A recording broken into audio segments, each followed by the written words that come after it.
Good morning. It's May 12th, 2022. Welcome to this episode of Triggered. Looks like the Flames are still hard at it. Another great win last night. I mean, never count the chickens before they're hatched, but it looks like there could be another round in the playoffs. It's great to keep people enjoying something, having some fun, and being happy out there. We need more of that. As well, observances today, some important ones. I'm loving this site I found. I can't believe, I shouldn't be surprised, but there's something for every day of the year. And they get increasingly bizarre. So today is World Limerick Day. So keep in mind, whatever your favorite once was a man from Nantucket Limerick, share it with somebody who wants to hear it, or even better, with somebody who doesn't want to hear it. It's your one day of the year to celebrate those things. It's also National Odometer Day. I got no idea what the hell that means, why we would have one, but it really actually is. So, celebrate your odometer, I guess. But I just got to let you guys know these important aspects of the news. It can't all be political stuff and things like that. See a couple of commenters. I see Wendy and David, and yes, they're already talking about last night's debate. We're going to review some stuff out of that, that's for sure. What a weird whole debacle that was. I'll expand on that. We'll play a little video. I had a couple of good guests. I got Kolyela Karringten on. She's with the Canadian Blockchain Consortium. And again, they've partnered with a portion of the Alberta government, or I guess a Crown Corporation, and they're expanding with the Canadian blockchain in Alberta. And it's an investment opportunity. It's good for the province, but at the same time, it's kind of confusing and hard to make out. It's just this weird, digital currencies and blockchain and things like that. But it's big, and we got to start educating ourselves, because that's where the economies are going, and that's what we got to learn about, and this is where things are going. So that'll be a good conversation. Then we're going to do something different. We're going to have Melanie Risdon getting down there on the ground in the field. We're sending her outside with a camera. She's going to hook up with some folks down there and talk live with them, interview them downtown Calgary on the C-Train platform, and maybe out in the park, we'll see, because we got so many crime issues going on in downtown Calgary, and that we're going to try something different, get out there and talk to people on the ground, see what they think about things, those commuters and others out there as things go quite bananas with the addictions issue going on in downtown Calgary. So we'll do that later on in the show. Now, first, I'm going to play a quick clip of the best hits of last night's debate before I go into my breakdown of it. It was really something else. If you didn't watch it, this will give you a good flavor of what it was really quite about. You can't mention any other candidate on the stage, and you can't mention any other federal leader. If you do, there's going to be trouble, and here's what you're going to hear. Example, and I'm going to use the name of another party leader now, because I think I'm allowed to. But if you look at the way the Prime Minister used vaccine mandates and actually divided Canadians by demonizing one group over another, you know the rules, and you just broke them. We're moving on. Okay. And a captain of your own life. Thank you.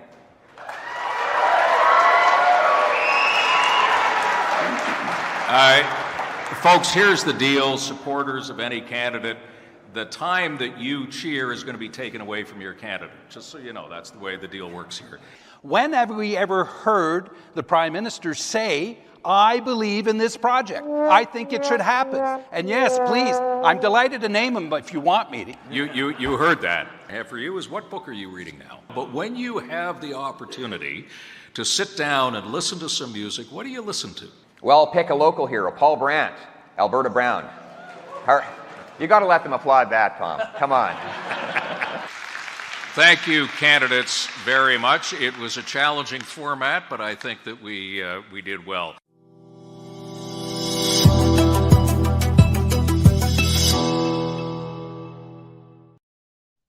And that was just a handful of high points or low points or whatever you want to call them from last night's debate. I've really never seen anything quite like it. So I'll break it down. I mean, I'm a political weenie. There's no denying that. And over the years, I've watched countless leaders' debates from multiple parties. I've seen some with fireworks and yelling and hollering, and some that are dull enough to put me to sleep even if I drank half a gallon of espresso. I've never witnessed a bizarre debacle like I did last night, though, with the Conservative Party of Canada leadership debate in Edmonton. This is the first debate held, or the first debate that was held with the CPC leadership candidates was an unofficial one. It was held by the Canada Strong and Free Network at their annual conference in Ottawa. Now, that debate was heated and had a lot of vicious confrontational exchanges between the candidates, Pierre Poilievre and Jean Charest. The other candidates had a hard time even gaining notice on the stage as the scraps continued between those two perceived front runners. Now, Pundits and conservative politicians expressed concerns that such vitriolic displays could sour voters on the Conservatives and divide the party. Preston Manning and even ironically Jason Kenney spoke up on the division being fostered with debates and with candidates being so antagonistic with each other. The debate held in Edmonton was the first official one, so all 6 candidates were for the leadership were in attendance. I was looking forward to hearing more, what I'd hoped to be more nuanced policy discussion from more than just 2 candidates, and I was to be disappointed to say the least. Now, to begin with, the audio quality was reminiscent of a high school assemblies I had to attend back in the 1980s. Feedback blasted the audience as the event began, and there was an audible humming sound that was assailing the ears of listeners going forward from that period on. As well, the candidates were set up in front of these large monitors, which perhaps looked good from afar, but it led to a blurred and almost nauseating effect whenever the cameras zoomed in closely to the individual candidates. Once the audio was settled enough to get the event underway, we were treated to an uninterrupted 2-hour awkward moment. That's the best way I could put it. You know, the term cringe that's used almost too much. In this case, it applied very well to last night's debate. And what I can imagine was a response to the somewhat haywire debate in Ottawa. Organizers created a format they felt would prevent candidates from going off the rails in Edmonton. Moderator Tom Clark laid down the law with strict rules. If any candidate mentioned another politician or candidate, they would be interrupted by that sad trombone sound effect that you heard earlier. I thought this was some sort of joke, but quickly within the first round, Jean Charest was interrupted with the trombone because he said Prime Minister. Charest was flustered and annoyed, and who can blame him? It was bizarre. Another rule Clark laid out was that candidates would be penalized if they with reduced speaking time if their supporters made any noises, such as clapping or cheering. Poilievre ran afoul of this rule repeatedly as his microphone was shut down. Poilievre was also penalized when audience members booed Charest over something he'd said. The moderator just assumed the offenders were Poilievre's supporters. It was just weird. The debate was constantly interrupted as the moderator stopped to scold both candidates and audience members for their misbehavior. Clark was in full school marm mode, and he seemed to relish it. Even without interruptions, it was hard to get anything of substance from the candidates. For the first portion of the event, they were limited to 15-second response times. Even on items like abortion. Can you talk about abortion in 15 seconds? I despise formats where candidates can drone on for minutes with every question, but 15 seconds was just ridiculous. And the event took an even stranger turn. As a series of fluffy questions were presented to candidates in some sort of effort, I guess, to humanize and get to know them, candidates appeared to be taken off guard as they shuffled and came up with answers to such pressing questions as, which TV show have you most recently binged on? Or who is your hero? I was surprised that the moderator didn't ask them what their favorite color was or how they like their eggs cooked at breakfast. Next, the debate moved on to a game show type of format. Candidates were issued these paddles, and they were instructed that they have to raise them in hopes of being chosen to respond to topics during the debate. And those number of responses had a limit to them. So a number of candidates weren't allowed to respond to segments in the later part because they'd used up their paddle time. It was really weird. Leslyn Lewis was repeatedly mixed up on when or how she would be able to speak, and she can't really be blamed. The moderator didn't seem sure who was still allowed to speak or not either after this weird period of the paddle mode of the debate. I mean, if you want to make it interesting, have them paddle each other, but this stupid raising of it was just weird. The agonizing debate mercifully closed off with short statements from the candidates as they doubtless were eager to flee the stage from this debacle. If the intent of the organizers was to create an event that would appeal to viewers and instill confidence among people in the ability of the Conservative Party of Canada, they failed dismally. They would have been better off not holding a debate at all than having created this strange event. The campaign for the leadership of the CPC is going to be a long one. Members don't vote until September 10th. This is a blessing, as I can only imagine the party wants people to forget the spectacle they created in Edmonton for their English debate. Now, pardon me, I think just set off my lungs talking about such a weird thing like that. So let's get somebody else to talk for a little while and bring Dave Naylor in from the newsroom to talk about the other news items out there. Hey, Dave, how are you doing? Oh, he'll be here momentarily. There we go. Cory, what's your favorite color? I don't dwell on it, I guess. You know, I like blue. Cory, how do you like your eggs cooked? Oh, I'm definitely an over easy guy. There you go. Yeah, it was a very weird night last night, wasn't it? Of course, I'm wearing Flames red today. I was more interested in the hockey game than the Conservative goings on, especially after reading Rachel's tweets. Wow, very weird. Got some good news up already, Cory. The site's led off with an Amanda Brown story at the moment.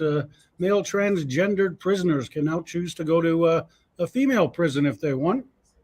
Only in Canada, you say, and I'm sure that's right. One of your columnists, Karringten, has weighed in on the debate last night, calling it the worst political debate ever staged in Canadian history. Not sure, not, that about sums it up right there. Alberta Justice Minister Tyler Shandro has piped in about the new long gun registry, saying once again it's just going to treat average Canadian citizens poorly and let the criminals get away with it. Our own Rob Ward was at the Saladome last night, and he's filed a story on the excitement of being inside the building and the growing number of North American people that are fully vaccinated are dying because of COVID. Our Mel Risdon's got that story. Lots of other stuff to come. Amanda Brown currently working on Finland joining NATO, and that's not going to make Vladimir Putin very happy. Russians are already promising actions on that. And Mel's going to have a story before she goes outside on James Topp, former military member. He's walking across Canada to protest against vaccine mandates. Department of National Defense has charged him under 2 counts, and we're going to have that story up momentarily. So good news day, Cory, and lots of good stuff to come. And please try not to get my Mel killed. I'll try not to. We'll see what happens down there. James will keep an eye on her. And we're going to see some interesting interviews and footage down there. And having a story on the Flames game, why not? Definitely, if a person wanted to productively spend their time last night, watching playoff games was definitely a better way to spend your time than watching that bizarre debate last night. Exactly. You can't beat the first round of the NHL playoffs for excitement. And go Flames, go tomorrow night. Let's wrap it up. Right on. All right. Thanks, Dave. I'll talk to you a little later. Thanks, Cory. So yes, plenty on the news scroll. I see even sports stuff going on, not just me and Mr. Karringten going on ranting about the horrible debate.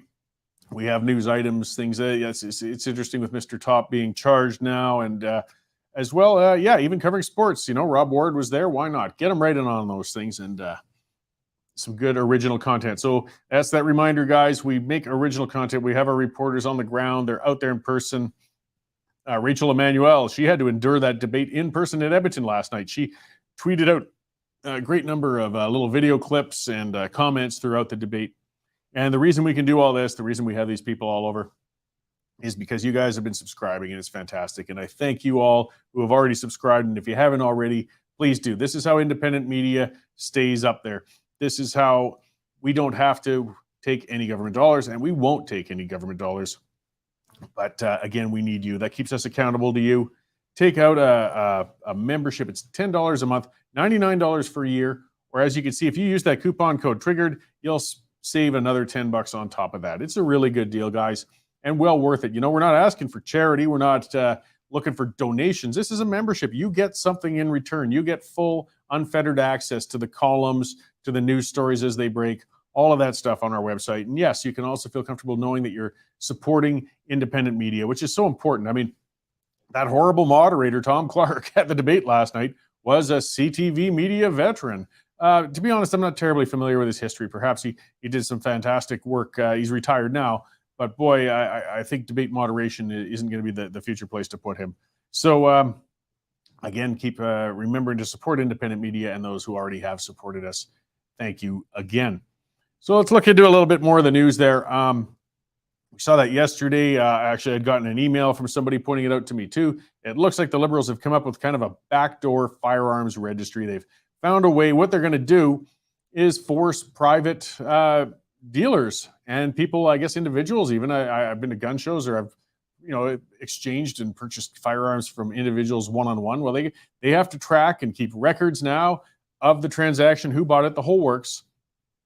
It's a registry. Instead of doing it the old way that they tried in the 90s and failed and spent billions trying to do, of forcing everybody to register their long guns, now they're putting all of the onus on dealers and individuals. I mean, and it's going to be a mess. It's going to be a mess. It's just more effort to make it more inconvenient that, than the people want to bother with firearms. But what it does is criminalizes others who weren't committing any crimes. And now that includes dealers or people selling guns to each other if you didn't cross a T or dot an I. But of course, the minister says, public safety minister, and this is a man known for lying. He's done a lot of lying. He was the one, talking about how the RCMP said they needed the Emergencies Act, and that was a lie. But he's also denying that this is a gun registry because the cabinet had promised never to reintroduce one. He says this is not a registry, it's a sensible tool. No, Mendocino, you're a tool. If you're forcing the records to be kept and forcing them to present those private records to the government on demand at any time, it's a registry. Don't try and piss on my leg and tell me it's raining. We can tell. Those records, he's saying they're going to be kept by businesses, not the government, and the purpose of this requirement is to ensure that guns don't get into the wrong hands. How on earth does that do that?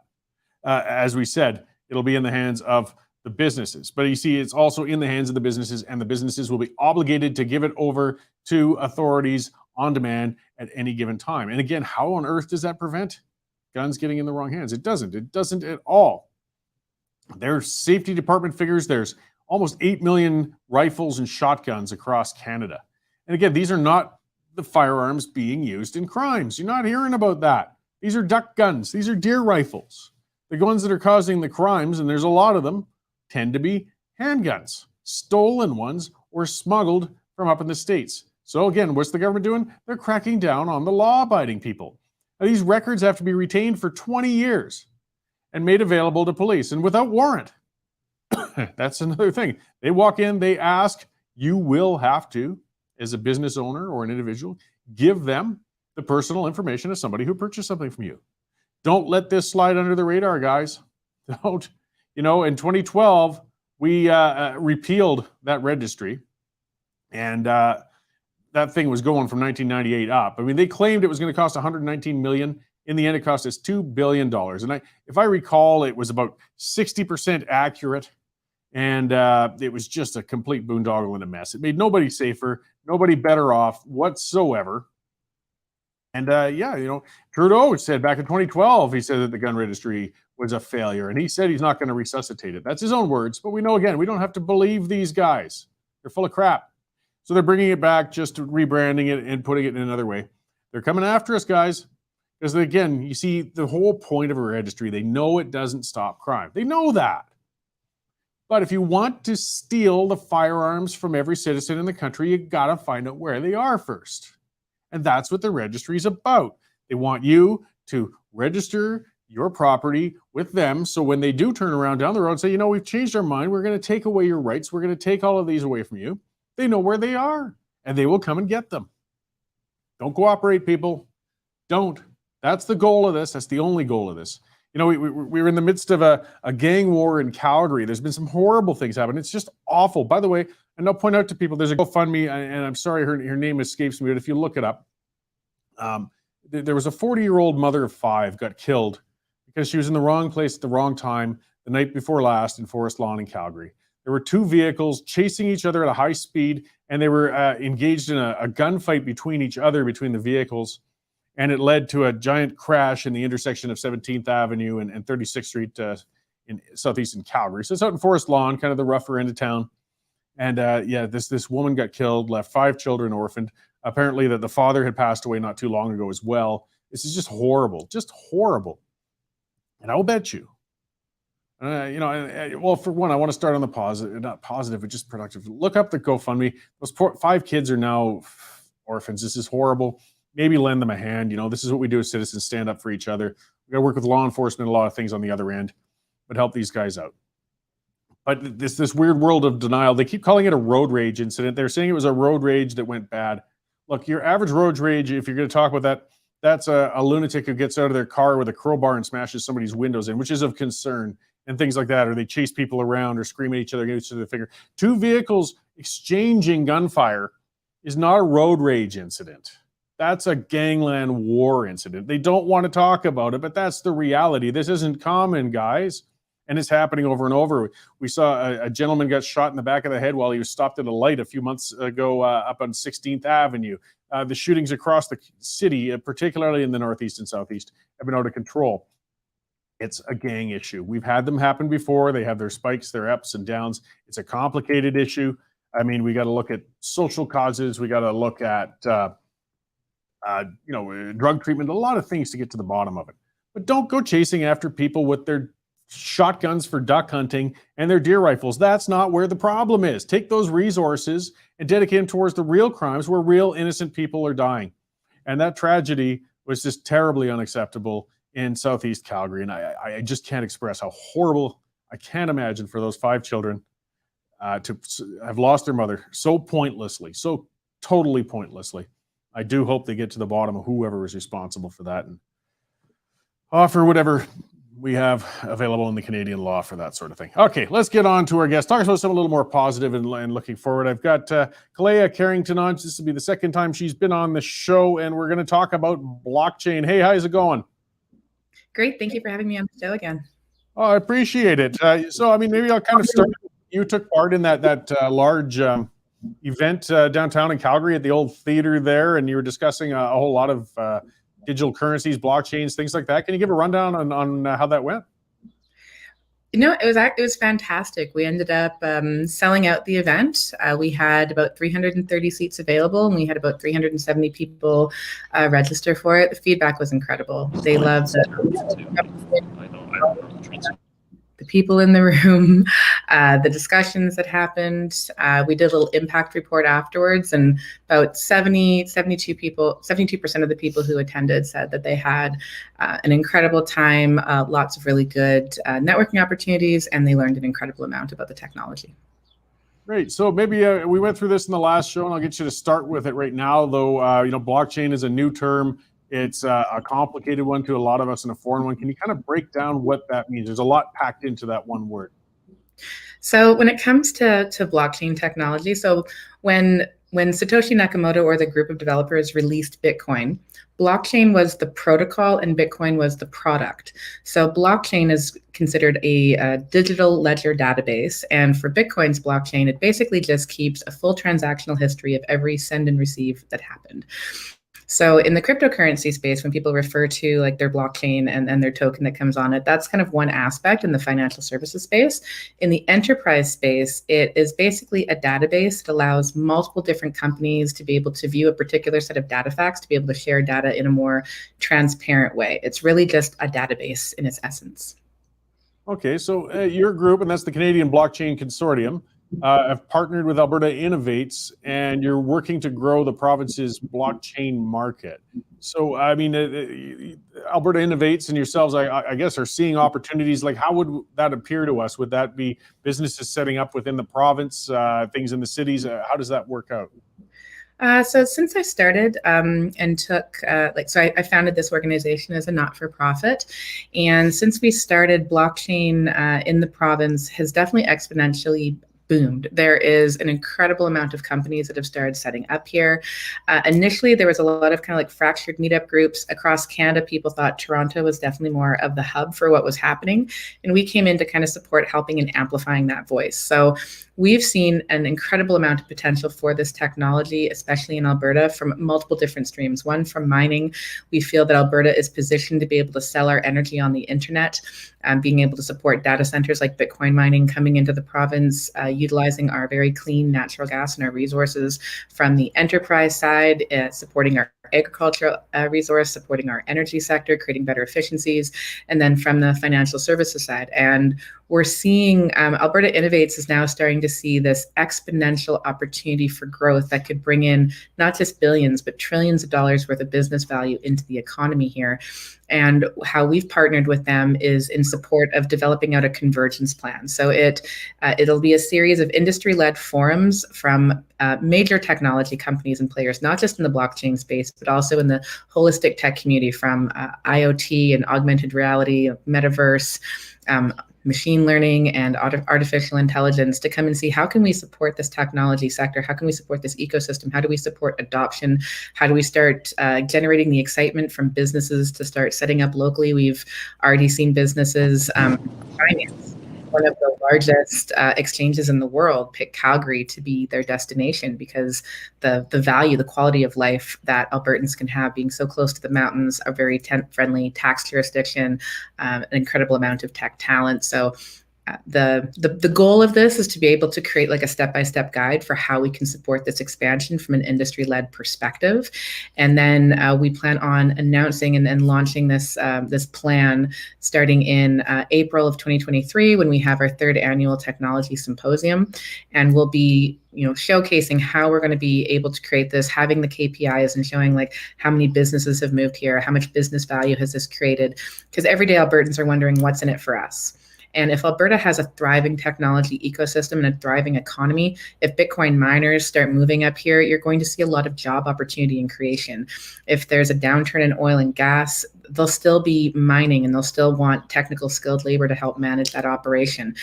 Texas alone, when they signaled they wanted to start Bitcoin mining, brought in $3.6 billion worth of business value within the first few months, actually. So it's a booming industry. It creates jobs. In terms of the enterprise sector, it's going to create better efficiencies. It's going to create more need for jobs.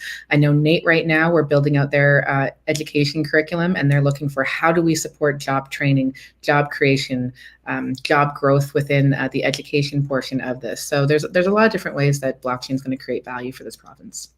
Yeah, and Bitcoin mining, you mentioned that a couple of times, and it's a interesting, almost abstract concept. It's got some controversy attached to it, but I can see why Alberta is well placed for it as well. So it's a means that I guess computers are set up to, constantly compute, I guess, complex formulas and such. It's very energy intensive, and that's how it's mined.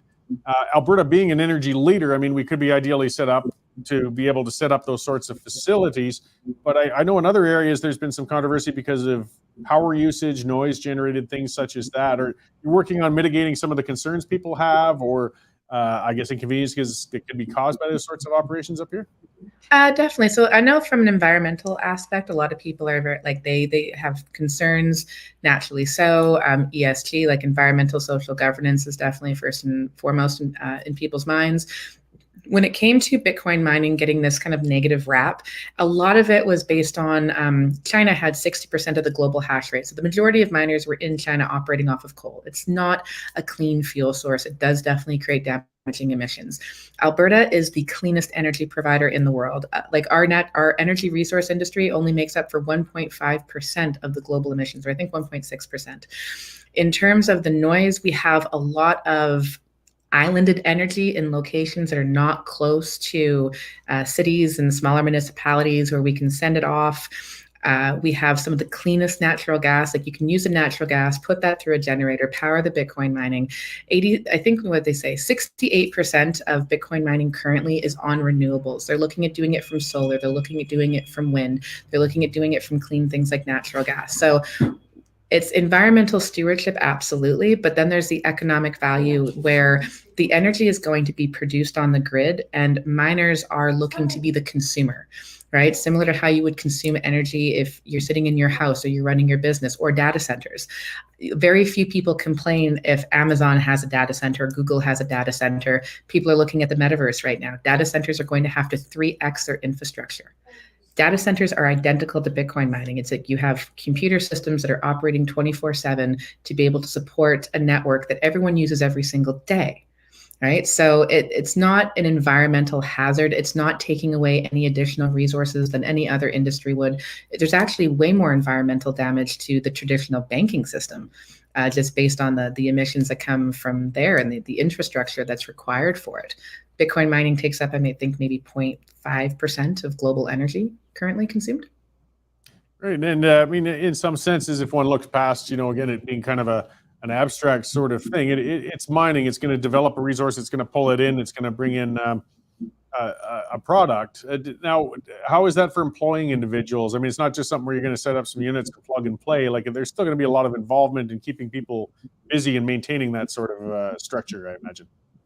Absolutely. You need to hire people to build out the facilities. You need to have people there to manage the mining facilities. Like if you're partnering, say, potentially with an oil and gas company, right? This gives an opportunity to be able to, build out more generators. So from a supply chain perspective, you have people who like electricians, instrumentation techs, multiple different trades that get jobs from being able to build, support, and create the infrastructure. And then the product that gets sold supports the financial service space. So now you have job creation on exchanges and money service businesses, Bitcoin ATM companies. I think the one that you support, Bitcoin Well, who's a sponsor to your network, they've grown from, I think, one ATM to well over 120 all across Canada. They went from like 8 employees 2 years ago, and they're sitting at potentially 80, right? So now you're seeing growth in jobs. They're taking up space in office space. So they're providing revenues. They're giving towards the GDP. So there's a lot of aspects along that supply chain where supporting Bitcoin supports Alberta, supports jobs. Great. And then there's some work. Looks like you guys have been working with Northern Alberta, well, Nate and Deloitte Edmonton Global, a few other partnerships, things like that. Are there any projects on the go, like things on the move right now, or is everything still sort of just organizational and speculative? So in terms of with Nate, we're really excited. We're going to support them becoming the gold standard for blockchain training. And so in the mining space, the financial services space, the enterprise space, development space, right now we're under contract to build out 3 certificate programs, and ideally we'll be able to build out up to 20. And the exciting part about this is it's industry led. So we have industry leaders who are looking at, we want to support jobs, we want to support growth, we need to be able to hire. What skill sets, what education training do we need people to have to be able to come into the organization? So through that partnership and that ability to have industry-led education, ideally it's going to create job growth. So we're training them in these amazing academic institutions, and now we're retaining as opposed to losing our students to other areas where because they don't know about the opportunities happening here. So that's just one of the ones that we're doing. The other one through the conferences, the Convergence Plan, we create amazing opportunities for C-suite level executives and decision makers, government officials to come together and create business opportunities. I think it was 68% of people who attended our event said they walked away with at least 5 to 7 business connections that's going to help them grow their business in the future. So creating those opportunities and having businesses start to collaborate, revenue gets generated, jobs get created again. Yeah, well, and that's good to know. I mean, because again, if you're somebody entering the workforce or changing jobs in the workforce, I mean, you can't necessarily just jump right into one of these initiatives. You still need some training. So Sate and Nate would be presumably able to offer some courses to help one get involved in that. And it would lead, I guess, to economic diversity, as you said, so not as much dependence just on oil and gas revenue for our economy, but some other broader basis. Exactly. Like supporting the technology ecosystem as a whole, not just the blockchain side, but supporting the entire tech ecosystem. Like technology is truly the foundational layer that supports every traditional resource industry, whether you're in agriculture, logistics, supply chain, the energy space, the financial service business. You need technology to be developed. You need to create better efficiencies with it. And by supporting the tech ecosystem, you create opportunities where talent comes from around the world to be able to set up shop here. Money gets attracted. We have exponential growth in terms of startups getting funding here. I think we have 5 unicorns that have come out of Alberta alone, billion-dollar companies, because they're seeing so much opportunity in this tech ecosystem. So we, of course, are still an energy-based province, but now we're able to support our energy sector on an even larger scale by diversifying it and showcasing that we have, like we can be that Silicon Valley. We can be that technology hub. Great. So have you got any upcoming events or things, seminars, anything like that going on? Absolutely. We're definitely excited. We're supporting Inventures. So Alberta Innovates puts on an incredible, very large conference every single year. I know during COVID, they weren't able to quite do it, but we're doing an entire day of content during that event. And then we also have our Canadian Blockchain Summit happening in the fall. So we'll be attracting blockchain technology companies from all across the country, being given an opportunity to highlight and profile what's happening in Alberta, but really the goal is to put Canada on the map for what we're able to develop. Great. Well, before I let you go, where can people go to find more information on what you guys are doing and what you're up to out there? Best way to do it is go to canadablockchain.ca, sign up for our newsletter, check out our website. We have amazing resources on there. Read our latest white paper on how blockchain supports Alberta's economic recovery. You see a lot of amazing companies that have set up shop here that want to support the province and the people in it. So it's a good resource website to go to. Great. Well, thank you very much for joining us again today and giving an update on that conference. And I look forward to just seeing new industries develop. I mean, it's better for all of us to see as much of a broad economic base as we can get. So, well, keep up the good work, and I hope we get to talk again sometime soon. Absolutely. Thank you so much for having me on the show. Thank you. So yeah, and again, I know there's a lot of doubt or questions some people are saying, or Scott's saying, you're assuming most of us understand what the heck you're talking about. Yeah, it's a new and complex field, this entire thing, and it's not for everybody. I see some people that don't trust it or are concerned about it, and that's fine. But the more we can find out, the more we can learn and educate, the better off we are for it. And I'll kind of pivot into, as Ms. Karringten mentioned, Bitcoin Well. That's one of our sponsors. So not going as deep into things like Bitcoin mining and the whole blockchain, but if you're an individual, you want to get out of regular currencies, you want to hedge your bets, put your money into something a little different. Bitcoin is, of course, the prime digital currency out there. It's the big option. But how do you get involved? How do you facilitate that? Well, Bitcoin Well is an Alberta company, and they're based, again, that they're safe. They're publicly traded. They are right here. They give face-to-face service, one-on-one, leading you into how you might want to invest in Bitcoin, what you could do, how to set up your wallet, ways that you can pay utility bills, even set up payroll savings plans, things such as that with Bitcoin. They offer it all. And it's a real educational sort of site. That's their whole basis because, it might not be for you. Again, you want to find out how it works, what's going on with it. Well, that's what these guys do. They show you that. Their site is very deep. And if you're interested in going further, the consultations are free to talk one-on-one with a real person and see if it's for you. Check them out. bitcoinwell.com, and that's how one way you can take control of your money. All right, let's get into a little more news. I see Mel has been popping in and out of the broadcast here and there, and that's all right. We're doing something different today. As I said, she's out on the street, and she's going to be interviewing some folks and such, and we'll pull her in when she's ready at some point and get some live stuff from downtown Calgary here. In the meantime, man, this cough is bothering me today. I promise I don't have COVID. We got stuff going on. There's a push in Ottawa. Yes, they want more French directors in CN, and there's stuff hitting the fan there.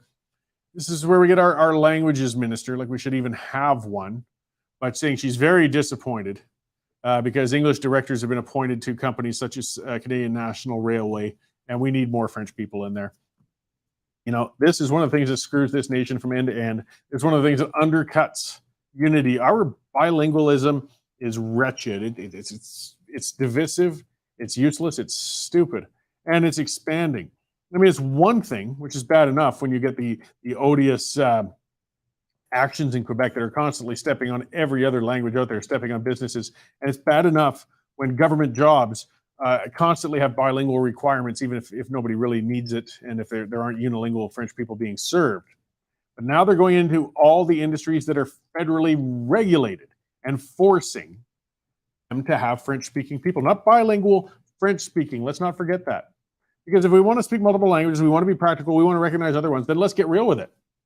French is what, 18th among unilingual languages spoken in Alberta? Let's bring in people who speak other languages first if we're really going to prioritize that. I want to see people speaking Hindi. I want to see Punjabi. I want to see Cantonese, Mandarin, German. Swahili is probably spoken more than French in Alberta by unilingual people. But our laws force us to do this. And this crosses another line. These are private companies, but federally regulated. Now, so then you get blurry, you get into Air Canada, CN, things like that. But what does it do? Well, for one, it screws anybody who doesn't speak French. So you're now pushed out of the job market. You either got to learn or there's a lot fewer opportunities for you there. And they're planning on mandating more private businesses. How far is this going to go? I mean, the trucking industry is federally mandated. We saw that with how badly the federal government has treated our truckers in general and on a lot of things. When they're going into the private industry and forcing this is going to be a real problem. Listen, in 1971, I see some stats here. The Francophone population outside of Quebec was 6.6% of the country. Current projections say there's going to be only 3. That's part of where I guess they're feeling insecure. I understand that. Their language isn't being in popular use. That's not our problem. You know, the only person responsible for the preservation of your language is you, not me. I'm not responsible for how many Canadians speak French, nor should anybody else be. And, you know, you let it evolve. Leave it alone. Quebec wants to do their thing in Quebec, do it, but leave us alone. But no, it keeps spreading outward and outward and outward. And again, it's one of the many, many, many ways that this country keeps slanting to the advantage of Quebec. That's how Quebec dominates the civil service. It's how Quebec dominates the military. It's how Quebec now is going to dominate the private market. Not because they run good businesses and industries. I mean, the mafia seems to be their main industry in Montreal.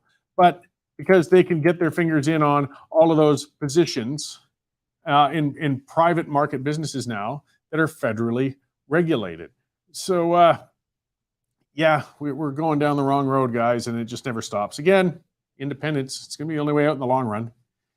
In the meantime, though, we're stuck with it for a while. Here's one that's interesting, a little different. Again, it gets into government messing around with private industry. I talked a bit about that yesterday when they were worried about the antitrust legislation. In this case, they're looking to criminalize wage fixing on some reforms to the Competition Act. So this is in a 464-page, well, part of the budget bill, and it gives prison sentences to companies that I would guess they collude and fix wages in their industry in order to make sure that the same wage is paid no matter company to company. It's I don't know, guys. I mean, it happens, I guess, but the best way out of these things usually is just to get the hell out of the way. As long as there's competition, as long as businesses can compete, they will compete for employees. We've got a labor shortage right now. Companies can't find employees as it is. I can't see them managing to fix wages being low. It just means that you're going to lose them to other industries and other areas. Employees are holding the upper hand right now. I mean, Canadians are suffering because the cost of living is going through the roof, and we got all sorts of challenges and problems there. But I don't know if wage fixing, but you see, I keep seeing the government poking and exploring more ways to control us. That's the problem. It's always more legislation to go deeper into areas that should be left to the private market. So we should be worried. I mean, that seems to be no end to what Trudeau is always doing. They want to control the media. They want to control your firearms. They want to control your property. They want to control your movement. They want to control how you medicate yourself. Well, now they're also controlling the languages in businesses and going after how much or what they may be able to pay people. This is a trend, guys. We're getting into socialism through incrementalism. You know, the Soviets did it quick and fast in 1917 and screwed themselves for decades through a revolution to really find out just how bad it is. But we're unfortunately going down the same road, but we're just doing it policy by policy. But the outcome's going to be the same. It is going to be the same. Just to follow up, I was talking again about that horrible accident. Well, not accident, the murder of a woman of 5 in Calgary. Her name was Angela McKenzie. So again, if you're looking to help out the family there, if you search out the name Angela McKenzie, and you can find some information on how you can get some money to help out her kids, because the kids, 5 of them between the ages of 9 and 17, they're all young, and their father had just died in February. So it's just horrible. It's just horrible. There were stray bullets flying all around throughout that incident too. The police still, I think, have the last I'd heard, a lot of the area controlled. They're trying to find all the bullet holes and do their investigation. This was extremely dangerous. It's horrible that this woman was killed, and it's surprised that she was the only one. And they got to get to the bottom of that mess, because there's going to be more people harmed as this goes on. Let's see another story hitting the news there. We got a we'll see. Well, it looks like Mel might be ready to pop in. We'll see. That could be coming up pretty quickly. Are you ready to roll there, Melanie? Give us a wave if you are. Yeah, okay. Well, let's bring Melanie Risdon in. We've stuck her out on the mean streets of Calgary for doing a bit of different segments here. Hey, Mel, looks like I recognize you over at that park over there west of it. Yeah, we are just like a block from the office. This is Century Gardens, and it's right at the 8th Street Southwest C-train ramp.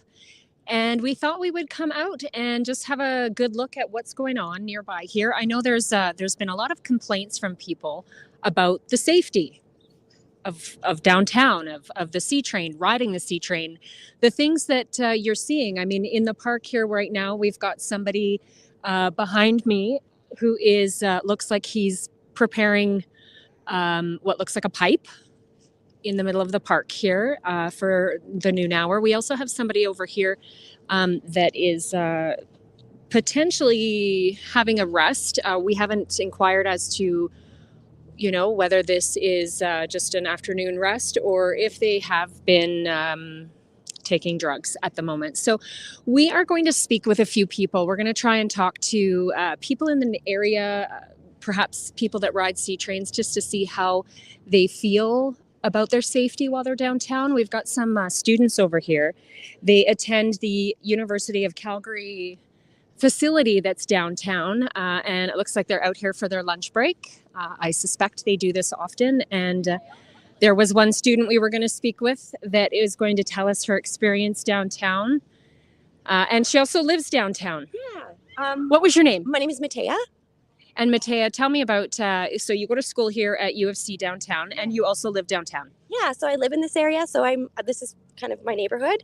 I walk everywhere around here, and live, like I said, live and go to school in the area. So, and how are you feeling about more and more cases of perhaps violence that have been reported downtown? I know a lot of people are talking about the safety of traveling on the C train. What are your thoughts there? What have you experienced? well, I don't use the C train very often, so I can't really speak to that. But just my experience of, like I said, living and walking around downtown, I haven't really noticed any changes. I know that I took the initiative to go and get some naloxone training and do carry that on me for if I ever need to use it or assist under the Good Samaritan laws. I haven't had to do that at all. I do leave my car parked in this area. Haven't had any problems regarding any of that. I do find that, like, regarding this community, it can be a little scary sometimes when we're reading the news and we do see there's reports of increased violence or crime. But again, that really hasn't impacted me at all or really impacted my safety, other than just making sure that I'm staying educated. Absolutely. And so how do you feel about coming out here, just coming across the street from the facility here for the university campus downtown? How do you feel about coming here, sitting in the park, having your lunch, knowing that there are people in the park that are shooting up, that, somebody is preparing a pipe over there? Like, how do you feel about that? A part of my education actually is in occupational therapy, and we do spend time learning about kind of the social determinants of drug use, and so what kind of leads to that. And what the research has really shown is that nobody chooses this lifestyle. This is not something that is done because the individuals doing it want this lifestyle for themselves, but rather because they feel like they have no other options.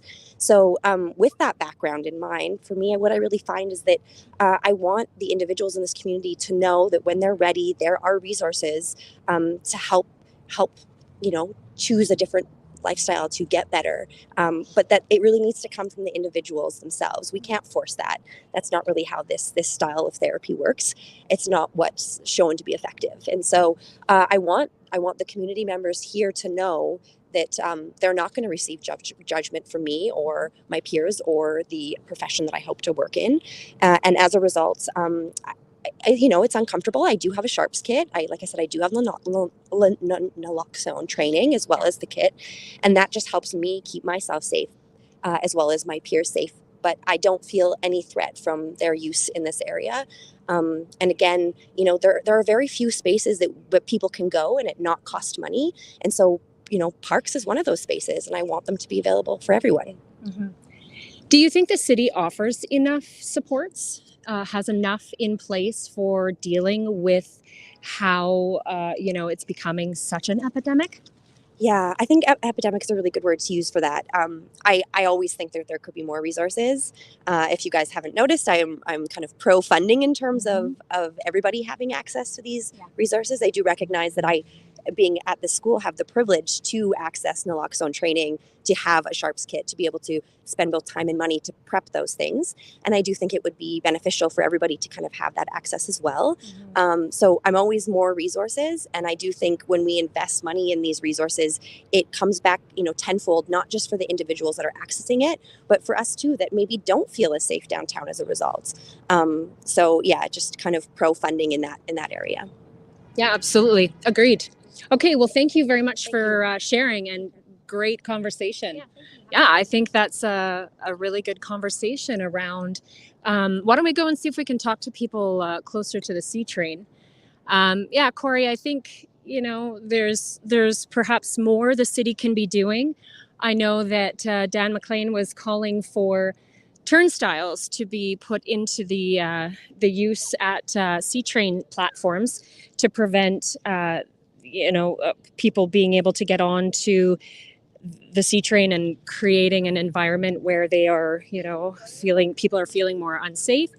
And whether that would be a solution, I'm not sure. Not sure how you feel about it. But we'll see if we can get some people. I know we're going to throw a few people kind of in front of a camera here. We'll see if anyone wants to comment. And I'll give some background while you look around, just to remind people. Yeah, That's for sure. the park that's off 7th Avenue in Calgary and near the LRT station, as you can see with Melanie. And it is an area that's Hi. We're just asking people in downtown whether they feel safe in the downtown, whether they feel safe at the C train platforms. What's your experience been? I mean, I feel safe, but I've seen other people definitely have some scary situations. But yeah, there's definitely some weirdos downtown more than late, I would say. Yeah. Do you ride the C train quite regularly? Most days, yeah. Yeah. And have you seen anything on the train while you've been on a trip where you've been concerned or felt unsafe? I seen a guy pee in the corner of the train once. That was kind of gross, but I wasn't like unsafe. But yeah, it was just like concerning, I guess. Yeah. Yeah, for sure. And what was your name? Landon, Thanks very much. Thank you. Take care. Yeah, thank you. All right, we'll see if we can find some other people that might have an opinion on how they feel being downtown. I know there's some guys sitting over here. I was going to check and see if they might let us know their thoughts on how they're feeling being down in the park here. It is a nice park. It's been recently renovated. Unfortunately, they did close all the washrooms and facilities there again because they had some drug consumption problems going on within them. And again, that's across from the. Hey guys, we're just doing a quick chat with people around here, just seeing how you are feeling about being safe in downtown, being safe potentially riding the C train. What are your thoughts? What are your experiences being down here? I haven't had any problems with it at all, really. I haven't felt too unsafe or anything at all. So. Okay. Great. What was your name? Aaron. Aaron, thanks. How about you? You're good? Okay. Can we ask you how your experience has been downtown? Have you been feeling safe or unsafe at any times? Do you ride the C train at all? I feel pretty safe. You do. And are you downtown? Do you work downtown? You do. Hey. Okay. Anything that's been concerning you about any of the drug use that's been happening downtown? Nothing I see on a daily basis. Okay. All right. Thank you. Thanks. Okay. So, yeah, Cory, I think, it's kind of a quiet park at this moment, but I'll be honest, I walk by this park every day when I come into work, and oftentimes there are ambulances nearby that are dealing with people who may have, overdosed or need medical attention. And I know there have been complaints in this park about a lot of, fecal matter that is left behind. I know I've had to step over a few here and there. So, it does seem that the younger people there are well, they seem comfortable and feeling safe at the park and around the train, though. It's kind of interesting. Yeah, that's for sure. And I would say one of the things I noticed too, Cory, is the dynamic and the feel really does change when you go from daytime to nighttime in downtown Calgary, for sure. Well, we're not going to send you down there at night, but It's interesting to get some perspectives on that. As I said, I wrote about that a while back. That's the same park where I did run across an unfortunate overdose that didn't end well. It's pretty common down there, but I guess the daytime crowd down there is somewhat comfortable with it, which is good. Maybe some of it's a little overrated with how scary it may be down there. One comment, I think, Jane pointing out that the people who don't feel comfortable, of course, aren't there.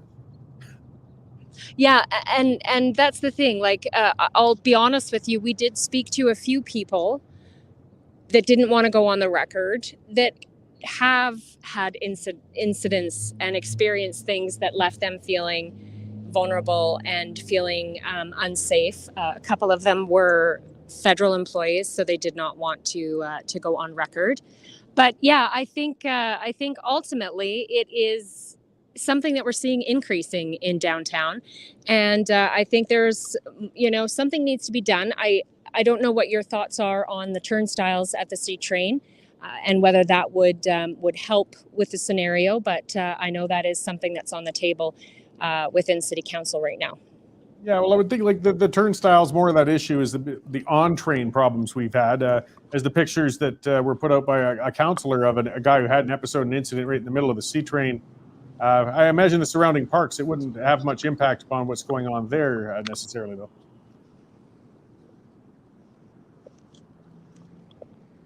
Still wandering along there, but yeah, it's there's sort of separate issues. We'll just see. I've got a lady here. Hi there. We are just chatting with Calgarians to see if they are. Oh, you speak Spanish. Do you understand a bit of English? A little bit. Do you feel safe? Do you feel safe here? Excuse me? Safe? Do you feel protected? Well, isn't it? Dangerous? She speaks Spanish, so we are not in comunicado. Thank you. Okay, well, we're doing a live experiment in finding these streeters and interesting people to speak with. But yeah, as I said, there are a couple issues. I mean, nothing's Sarah, you can move on. So, I mean, there's a couple of issues going on. We've got an addictions crisis, as the first person you spoke to was talking about. We've got a transit crisis that's going on. And as you said, with the turnstiles and the thing that's making the issues these days, that would address, again, it doesn't do anything for the addicts. It doesn't do anything for the homeless. It just potentially could get them off the trains, though. I mean, that's where there's a lot of issues and challenges going on. But I guess, and going down to talking people, if we find people lounging around having lunch in that particular park, they clearly are comfortable with it and good on them, then maybe some of the risk is a little overrated. We worry a bit too much sometimes on the safety. But we'll see. And yes, because I mean, again, the incidents can be spread out at times. Francesca saying it's a nice park. It does look nice, and it's in a spot that could use it. As we saw the university students sitting down for lunch between classes down there. Green spaces downtown are important. And again, people aren't that concerned, but as Mel said, as I have, some people get upset because I post pictures of syringes and things as I see them on my way to work. Like that, there are problems down there that need to be addressed and need to be worked on. But it's ridership on the trains right now is at 54% of what it was 2 years ago. So a lot of people are just choosing not to come downtown anymore or not to use public transit in order to do it. So again, just gonna see if I can check with someone over here, just see if he's had much of an experience down here. Hi there. Just curious, are you somebody that rides the C train quite frequently? Yes, to get to work. Yes. And are you feeling safe downtown? Are you feeling safe on the C train? What's been your experience been recently? I've been threatened. I've been yelled at and stuff like that. But I'm 6'4" and I'm 240 pounds. Even though I am 60 years old, I'm still, people generally leave me alone. So I really don't have much to say in regards to that. I have seen questionable behavior on the train, and usually we just phone it in, and we have our own policing service, public safety service, and they come along and either move them along or take them down to Alpha House or to the drop-in center or wherever they need to go. If anything more serious than that, then the police are involved. Are you feeling that it's growing? Are you feeling the concerns are growing? I mean, we are seeing more of it, yes, but it is kind of comes with the times, I guess. There's really nothing that we can do where we can put them. Where the outreach programs or services don't seem to be able to deal with it. Anyways, that's. And there's your train. Thank you. Saved by the train. Cory, there's a little vendor just down here. I'm going to see, just check and see if they maybe have a comment. Maybe they have experienced things that have left them feeling unsafe downtown. We'll just get a quick, see if they're interested in chatting with us, and sure. We'll see. Hold on one second. Cliff and Sylvia Hi pointing there. out something else for people looking Just down wondering, we're just checking with people in Calgary to see if they're feeling safe being downtown. How safe are you feeling working down here with your vending? And downtown, a little bit safe, not too much, but outside of downtown, like 17th Avenue or somewhere, is a little bit safer. So here, middle of downtown, Center Street or this area, not too much safe. Even no police officer here. Like in Ontario, Toronto, every station have one police officer. Here, I don't see any police. Sometimes they come here, each station, and these guys, they say, if you want to help, you call us and we help you. So sometimes I call and it bothers me something. And this group that you're pointing to here, are they just a citizen group? The group that you're pointing to in that picture, is that a citizen group? Helping people from government. They say call us as soon as possible. We come. The police is late, something like that. Okay, it looks like that's a downtown ambassador. Okay, so and a phone number on there that you can call if you're having issues. But I don't see now. Not too much. After 6 o'clock, they will bother people. Yeah, I don't know. Sometimes not. Not always. But you being down here, running a business down here, have you had a bad experience? Not yet now. Sometime I get, they say give me free. I give them free, something hot dog, something like that. I don't want to get trouble for $4.50. That's it. Yeah, understandable for sure. Well, thank you very much for sharing your comments. Okay. Okay, well, there you go, Cory. It kind of comes and goes. He kind of did note that it does seem to get a little sketchier after 6 o'clock. I think it's kind of mixed reviews for sure. Well, I appreciate the check-in from down in the streets there. Maybe grab a hot dog or something like that. And it was good to get a mixed reviews and different interpretations from people. So it's appreciated. Thanks for heading out there, Mel. I'll see you a little later. Yeah, you bet. Okay, so that's the first time we've tried one of those live streeters. And, we did get different points of view than we might have imagined. Did, speak to some individuals there to get their perspective on what